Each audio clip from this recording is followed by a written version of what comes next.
আসসালামু আলাইকুম সবাইকে। আমরা সবাই মৃত্যুকে ভয় পাই, তাই না? আমিও ভয় পাই, কিন্তু পাওয়া উচিত নয়।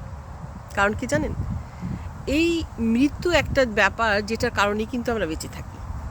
কারণ মৃত্যু আছে বলেই বাঁচা এত সুন্দর। আমরা জানি একদিন আমাদের চলে যেতে হবে, মৃত্যু হবে সবার, প্রত্যেকে মৃত্যুর স্বাদ গ্রহণ করতে হবে। তাই এই যে মৃত্যু, এই কারণেই আমাদের বাঁচতে হবে, যে আমাদের একদিন মরতে হবে। তাই প্রত্যেক দিন যে ছোট ছোট মুহূর্তে যে বাঁচাটা, সেটা বাঁচতে হবে এবং প্রত্যেক দিন এনজয় করতে হবে। কারণ লাইফের কোনো গ্যারান্টি নেই, মৃত্যু যে কোনো সময় যে কোনো পরিস্থিতিতে আসতে পারে। সো এনজয় ইয়োর সেলফ, জীবনের প্রতিটা মুহূর্ত উপভোগ করুন। আর যে বললাম, মৃত্যুকে ভয় পাবেন না, কারণ মৃত্যু আছে বলেই জীবনকে উপভোগ করার এত তাগিদ। মৃত্যু না থাকলে আমরা যদি আমৃত্যু বেঁচে থাকতাম, যদি জানতাম, জীবনকে এত উপভোগ করা হতো না।